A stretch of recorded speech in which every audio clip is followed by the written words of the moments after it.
Assalamualaikum warahmatullahi wabarakatuh. Materi yang akan kami sampaikan adalah tentang arsitektur sistem terdistribusi. Baiklah, langsung saja kita mulai. Pertama, kita pahami dulu apa yang dimaksud dengan sistem terdistribusi. Sistem terdistribusi adalah suatu kesatuan dari elemen-elemen yang saling berinteraksi secara sistematis dan teratur mendistribusikan data, informasi, proses, objek, dan layanan dari dan kepada pengguna yang terkait di dalamnya. Sistem terdistribusi memiliki karakteristik. Menurut Caloris ada 6 karakteristik sistem terdistribusi, yaitu yang pertama, pemakaian bersama sumber daya. Suatu sistem terdistribusi memungkinkan pemakai bersama perangkat keras dan lunak seperti disk, printer, file, compiler, dan lain-lain. Kedua, keterbukaan. Terbukaan adalah batas perluasannya dengan cara menambahkan sumber daya yang bukan merupakan hak pemilik. Yang ketiga, konkurensi. Pada sistem terdistribusi, beberapa proses dapat beroperasi pada saat yang sama pada berbagai komputer di jaringan. Keempat, skalabilitas. Sistem terdistribusi dapat diskala dalam hal kemampuan sistem untuk dapat di-upgrade dengan menambahkan sumber daya baru demi memenuhi tuntunan baru bagi sistem. Yang kelima, toleransi kesalahan.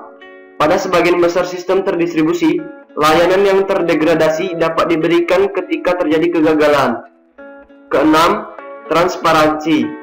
Transparansi adalah terbukanya sifat terdistribusi sistem bagi user. Terdapat 3 tipe arsitektur sistem terdistribusi ditambah dengan 1 middleware yang mendukungnya. Yang pertama, arsitektur multiprosesor. Sistem multiprosesor adalah model sistem terdistribusi yang paling sederhana yang terdiri dari sejumlah proses yang dapat berjalan pada beberapa proses yang terpisah.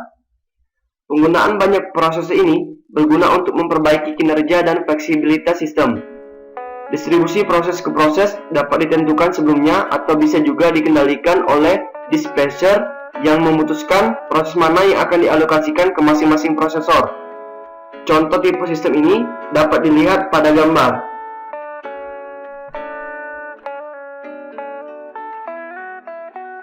Tipe yang kedua ialah arsitektur client-server. Model konektivitas pada jaringan yang membedakan fungsi komputer sebagai terminal akses klien dan pusat pengolahan dan layanan server. Klien dan server adalah proses yang berbeda, dapat dilihat pada gambar. Arsitektur client-server memiliki beberapa model. Yang pertama, two-tier. Pada model ini, semua pemrosesan aplikasi dan manajemen data dilakukan pada server. Klien bertanggung jawab untuk menjalankan perangkat lunak presentasi yang biasanya hanya berbentuk interface sistem atau grafik user interface. Kelebihannya, pertama, biaya lebih rendah. Kedua, lebih cocok untuk model jaringan yang sederhana. Akan tetapi, terdapat juga kekurangannya. Yang pertama, menempatkan beban berat pemrosesan pada server. Yang kedua, ada kekuatan pemrosesan yang besar yang tersedia pada PC modern dan tidak digunakan pada klien. Two-tier dibagi menjadi 2 bagian. Yang pertama, thin client, thick server, merupakan arsitektur di mana server menjalankan fungsi lebih banyak dibandingkan klien. Yang kedua, thick client, fat client, thin server, merupakan arsitektur di mana klien mendapatkan peran lebih banyak dibandingkan server. Model arsitektur client server yang kedua ialah three-tier. Arsitektur ini memisahkan antara data management tier, middle tier, dan presentasi tier. Data management tier merupakan komputer server yang dikhususkan untuk menangani pengelolaan base data. Middle tier merupakan komputer server yang dikhususkan menangani aplikasi-aplikasi di mana prosedur-prosedur dan perhitungan kompleks dieksekusi. Dan presentasi tier merupakan komputer klien yang menjadi interface bagi pengguna untuk memasukkan data, mengajukan permintaan layanan ke server, dan melihat hasilnya.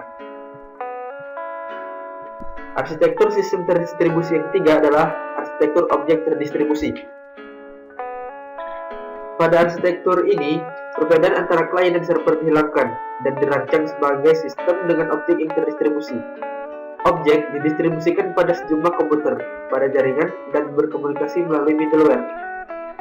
Arsitektur objek terdistribusi memiliki beberapa keuntungan. Adapun keuntungan yang dimaksud adalah sebagai berikut. memungkinkan perancang sistem menunda keputusan mengenai di mana dan bagaimana layanan harus disediakan. Objek yang menyediakan layanan ini dapat berjalan di bagian jaringan manapun. Yang kedua, memungkinkan tambahan sumber daya baru. Yang ketiga, sistemnya fleksibel dan dapat diskala. Yang keempat, rekonfigurasi dinamis sehingga memungkinkan objek bermigrasi melintas jaringan. Selanjutnya adalah Korba.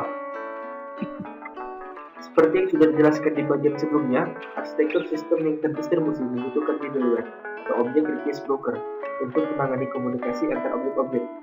Pada prinsipnya, objek-objek pada sistem dapat diimplementasikan dengan bangsa pemrograman yang berbeda, dapat berjalan pada platform yang berbeda, dan tidak perlu diketahui semua objek lain pada sistem. Berikut ini adalah gambar aplikasi layanan Korba. Adapun layanan-layanan yang disediakan oleh Korba adalah sebagai berikut. Pertama, layanan penamaan, yang merupakan layanan direktori yang memungkinkan objek diberi nama. Kemudian layanan pengumuman, yang memungkinkan objek memberitahu objek lain bahwa telah terjadi suatu event. Dan yang ketiga adalah layanan transaksi, yang mendukung transaksi atomik dan rollback atau kembali ke asal jika terjadi suatu kesalahan.